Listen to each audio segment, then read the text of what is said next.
If you would like to support me in making these videos, please check out the link to my Patreon campaign down below. If you support me on Patreon, you will also automatically be entered to one of my monthly giveaways.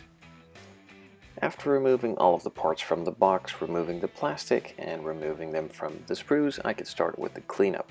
First up is the body. I just took it out of the plastic and started marking off all the areas that had mold lines on them with a permanent marker, so I knew exactly where they were located and could start removing them.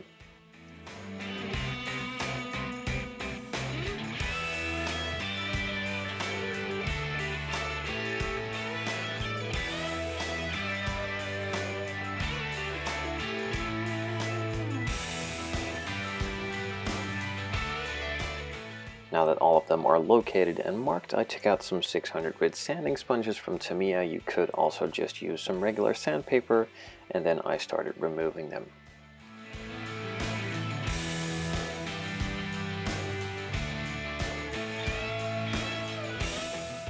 As I had mentioned in the unboxing video, there is a really big mold line on the front fender that needed a bit more than just some 600 grit, so I took out a sanding stick. You could also just use a sanding file or a flat file and started removing that bulk and getting it level with the rest of the fender. After removing that bulk, I finished it off with some 600 grit sandpaper and went over the entire body, scuffing it up, making it ready for a bit of primer to stick to it. But before I started on primer, I went through the instructions one more time to see if there were any more parts I could glue onto it, and there were a couple, so I just put them in place and glued them with some plastic cement from Tamiya. Now keep in mind, if you plan on painting these in a different color than the rest of the body, you obviously don't need to glue them in, but in my case they are all going to be the same color as the body, so I could just glue them on. In most cases the roof will be a different color, but in my case it wouldn't, so it did not really matter all that much. I also decided to glue the truck bed together, as that was easier in painting, as I had one part less to paint separately. And again, you could decide not to do that to make it easier for the detailing on the truck bed and on the chassis side of that. With all of the parts glued together, I finally went over all of the panel lines with a Panelline scriber to make them a tiny bit deeper, as they were already wide enough. With that all said and done, I just cleaned it up, removed all the dust from the body, did the same thing once over in the spray booth, just blowing over it with some air to remove any of that loose or remaining dust, and then started on those hard to reach, easy to forget spots first, moved on to the rest of the body later.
The first coat of primer went on nice and smooth. I did not really see any more adjustment needed to the body or any mistakes or dirt particles in it, so I applied a second coat after 5 minutes of dry time, With that one all applied, it again looked really nice and smooth and no sanding was needed, so I just let it dry for a couple of minutes and moved on to the silver base coat.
Just like the primer, after the first coat of silver, I let it sit and dry for about 5 minutes and finished it off with a second coat of silver, being sure to cover everything. Again, that was nice and smooth, so I again let it dry for a couple of minutes and moved on to painting the body white. Now I know this one is white again, just like the previous build, so I promise the next build won't be white. I do really plan on not painting it white. I think I should be fine. Well, you know the drill, hard to reach, easy to forget spots first, and then the rest of the body.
So just to repeat myself once more, after I finished applying that first coat of white, it all looked nice and good enough to be moved on to the second coat of white, which was applied with 5 minutes dry time in between.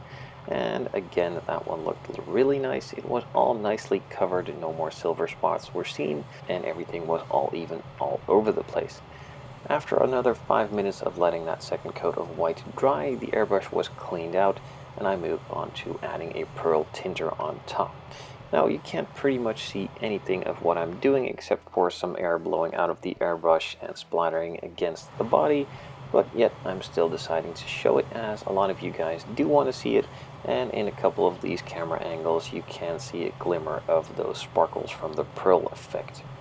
It's also important to note that if you decide to add a pearl tinter like I'm doing here, that all the parts like the truck bed and the hood that are painted separately are getting the same amount of coats, because if one of the other panels gets a coat more or less, the pearl effect would be different, and in a different sunlight or a different light angle it will have a different color pretty much. Now this applies to pretty much any color you apply, but especially with these special colors like pearls and maybe even some candy colors, it's extra important, as those small mistakes will show up really well.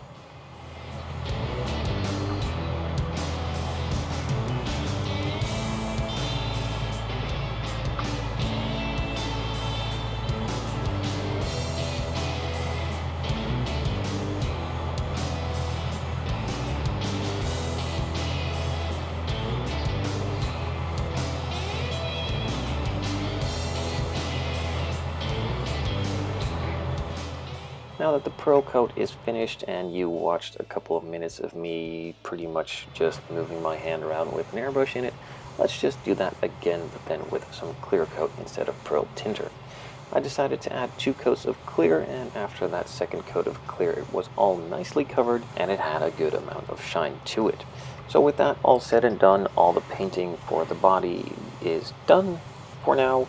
In the next video I will probably be painting some other parts and start on some assembly as well. In the meantime though, after finishing that second coat of clear on all these body colored parts, I just let it sit for about 1 to 2 days at room temperature before moving on to doing some assembly and adding a couple of details here and there.